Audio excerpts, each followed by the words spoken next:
నమస్కారం. Star hospital సుఖీభావకు స్వాగతం. ఈ రోజు సుఖీభావలో లోపం మెదడులో, తేడా దృష్టిలో, తీరైన భుజాల కోసం వ్యాయామాలు, తరచూ ముక్కు బిగుసుకుపోతోందా, ఇంకా సమస్య సలహా హెల్త్ టిప్.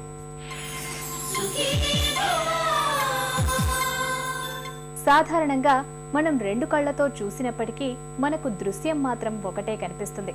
కానీ అరుదుగా కొంతమందిలో మాత్రం డబుల్ విజన్ అంటే ప్రతి దృశ్యం రెండుగా కనిపిస్తుంటుంది. ఈ రకమైన పరిస్థితికి చాలా వరకు మెదడులో తలెత్తిన సమస్యలే కారణమవుతుంటాయి. ఈ సమస్యను అశ్రద్ధ చేస్తే ఏదో ఒక కంట్లో పూర్తిగా చూపు కోల్పోయే ప్రమాదం ఉంటుంది. మెదడులో సమస్యల మూలంగా కనిపించే దృష్టి లోపాల గురించి ఇప్పుడు తెలుసుకుందాం.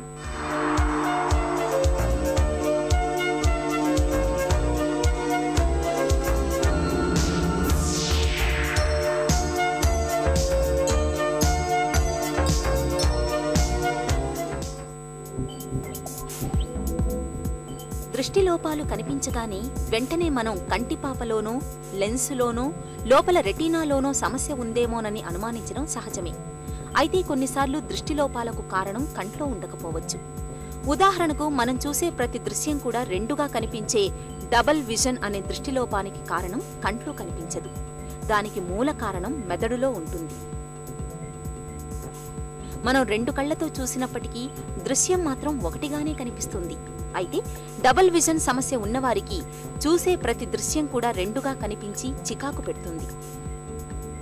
ఈ సమస్యను అశ్రద్ధ చేస్తే దానివల్ల ఒక కంట్లో చూపును పూర్తిగా కోల్పోయే ప్రమాదం ఉంటుంది. డబుల్ విజన్ను నాడీ సంబంధ సమస్యగా గుర్తించడం అన్నది అత్యంత ముఖ్యం. ఒక 52 సంవత్సరాల డయాబెటిక్ నా దగ్గరికి వచ్చారనమాట. ఒక కన్ను మూసుకుపోయింది. సడన్గా డాక్టర్ గారు నాకు ఏమైందో తెలియదు కానీ కన్ను మూసుకుపోయింది ఒక కన్ను అని చెప్పారు. సరే నేను కన్ను తెరిచి చూశాను. కన్ను తెరిచి చూస్తే కన్ను గుడ్డు ఒకవైపుకు తొలిగి ఉందనమాట. డాక్టర్ గారు నా పరిస్థితి ఏంటి, బాగా అయ్యే ఛాన్స్ ఉందా అసలు అని అడిగారు. నేను కంట్లో లైట్ వేసి చూశాను. లైట్ వేస్తే కంటి పాప ఆ ప్యూపిల్ రియాక్ట్ అవుతుంది, రెండు పక్కల రియాక్ట్ అవుతుంది. రియాక్ట్ అయితే ఒక రకం, రియాక్ట్ అవ్వకపోతే ఇంకో రకం. సో రియాక్ట్ అయ్యింది కాబట్టి నేను ఏం చెప్పానంటే ఇది డయాబెటిక్స్లో వచ్చే కామన్ కండిషనే, ప్రాబ్లం లేదు, ఇది 2 నెలల్లో నీకు పూర్తిగా తగ్గిపోతుంది అని చెప్పానమాట. అతనికి లక్కీగా పూర్తిగా మోసుకుపోయింది కాబట్టి చూపు ఒక వస్తువు రెండుగా కనబడలేదు, ఒక వస్తువు ఒక దగ్గరే కనబడింది. కానీ కొద్దిగా నెమ్మదిగా బాగా అవడం మొదలుపెట్టింది. అంటే కనురెప్ప తెరుచుకోవడం మొదలుపెట్టింది అనమాట. కనురెప్ప తెరుచుకున్నప్పుడు ఏమైందంటే ఈ కనుగుడ్డు ఒకవైపుకి తొలిదింది కదా, కాబట్టి అతనికి ఒక వస్తువు రెండుగా కనబడడం మొదలుపెట్టింది. భయపడిపోయాడు. అదేంటది నాకు బాగవుతుందన్నారు, ఇప్పుడు రెండుగా కనబడుతుందన్న. నేను చెప్పాను ఇది రికవరీ ప్రాసెసే, ప్రాబ్లం లేదు, ఒక వస్తువు రెండుగా కనబడుతుంది. కానీ మీరు ఏం గమనిస్తుంటారంటే రోజులు గడిచే కొద్దీ నెమ్మదిగా ఆ రెండుగా కనబడే వస్తువులు నెమ్మదిగా దగ్గరయ్యి నెమ్మదిగా చేరిపోతాయని చెప్పాను. అదేవిధంగా జరిగింది. 2 నెలల్లో పూర్తిగా రికవర్ అయిపోయాడు. కన్ను పూర్తిగా తెరుచుకుంది, కన్నుగుడ్డు దాని షేప్కి దానికి వచ్చేసింది. సో ఈ డయాబెటీస్ ఉన్న వాళ్లకు ఈ థర్డ్ నర్వ్ పాలసీ వచ్చినప్పుడు ఈ కనురెప్ప మూతపడ్డం కానీ, ఒక వస్తువు రెండుగా కనబడడం కానీ జరిగినప్పుడు భయపడే అవసరం లేదు. డాక్టర్ సలహా తీసుకొని మినిమం ట్రీట్మెంట్ తీసుకుంటే ఒక 2 నెలల్లో పూర్తిగా నయమయ్యే అవకాశం ఉంటుంది. దాని తర్వాత మళ్ళీ చాలా మందికి అది రాదు.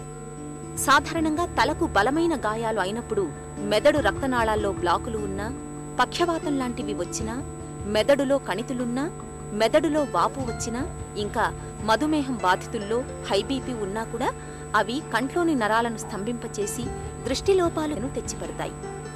ఒక 30 సంవత్సరాల ఎగ్జిక్యూటివ్ నా దగ్గర కోపీలో వచ్చారన్నమాట. ఒకసారి వచ్చి ఒక కంప్లైంట్ చెప్పారు. డాక్టర్ గారు, నాకేం ప్రాబ్లమ్స్ లేవు, బీపీ లేదు, షుగర్ లేదు, మా ఇంట్లో కూడా ఎవరికి ఎటువంటి ప్రాబ్లమ్స్ లేదు. కానీ ఒకరోజు నా కంట నలుసుబడింది. ఎడం కంట నలుసుపడితే దాన్ని మూసుకున్నప్పుడు నాకు సడన్గా ఏమీ కనబడలేదు. అది ఎందుకు జరగాలి? ఎడం కన్ను మూసుకున్నాను, కుడి కన్ను బాగానే ఉండాలి కదా, అది కనబడాలంతా. కానీ ఎడం కన్ను మూసుకున్నాను కానీ ఏమీ కనబడలేదు. నేను టెస్ట్ చేసి చూస్తే ఎడం కన్ను బాగానే ఉంది, కుడి కన్ను మాత్రం కంటి నరం ఎక్కడైతే ఉంటుందో ఆప్టిక్ నర్వ్ హెడ్ అనమాట, ఆప్టిక్ డిస్క్, దాంట్లో చిన్న తేడా ఉంది. ఒక పరీక్ష చేశాను, దాన్ని విఈపి అంటాం అనమాట, విజువల్ ఎవోక్ పొటెన్షియల్, అది తేడా వచ్చింది. దాంతోపాటు ఇంకొక టెస్ట్ కూడా చేయించాను, విజువల్ ఫీల్డ్ అంటాం. అంటే కన్ను ఏ విధంగా చూస్తోంది ప్రపంచాన్ని అని చెప్తుందన్నమాట విజువల్ ఫీల్డ్. దాంట్లో తేడాలు ఏమైనా ఉంటే మెదడులో కానీ కంటిలో కానీ ఏ భాగం అఫెక్ట్ అయింది అని మనకు తెలుస్తుంది. దాంట్లో కంటి నరం అఫెక్ట్ అయింది అని తేలిందనమాట. సో డయాగ్నోసిస్ ఆప్టిక్ న్యూరైటిస్ అని చేసాం. కంటి నరంలో వచ్చే మంటను ఆప్టిక్ న్యూరైటిస్ అంటారు. దానివల్ల చూపు తగ్గి ఈ విధంగా కదిలిస్తే తేడా వస్తుంది. ఇది మరి ఎంఆర్ఐ స్కాన్ చేసాం. MRI scan brain scan. దాంట్లో కంటి నరంలోనే కాకుండా మెదడులో మిగతా భాగాల్లో కూడా తేడాలు ఉన్నాయి అని తేలిందనమాట. సో మన డయాగ్నోసిస్ ఆప్టిక్ న్యూరైటిస్తో పాటు పాసిబుల్ మల్టిపుల్ స్క్లెరోసిస్ అనే కండిషన్ కూడా మనం అనుకోవాల్సి వచ్చింది. సో అతనికి మిథైల్ ప్రెడ్నిసోలోన్ అనే స్టిరాయిడ్ ఇచ్చామన్నమాట. 5 రోజులు ఇచ్చాం ఇంట్రావీనస్గా. 1 గ్రామ్ రోజు 5 రోజులు ఇచ్చాం. ఇచ్చి దాన్ని టేపర్ చేసేసాం. 10 రోజుల్లో ఓరల్ స్టెరాయిడ్స్ పెట్టి టేపర్ చేసాం. బాగా రికవర్ అయ్యాడు. కంటి చూపు బాగా రికవర్ అయిపోయింది. డబుల్ విజన్ను నిర్లక్ష్యం చేస్తే దానివల్ల ఒక కంట్లో చూపు పోయే ప్రమాదం ఉంది. కాబట్టి షుగర్ ఉంటే దానిని నియంత్రించడం ద్వారా, అలాగే మెదడులో ఏమైనా సమస్యలుంటే వాటికి చికిత్స చేయించడం ద్వారా డబుల్ విజన్ను తొలగించుకోవచ్చు. మెదడులో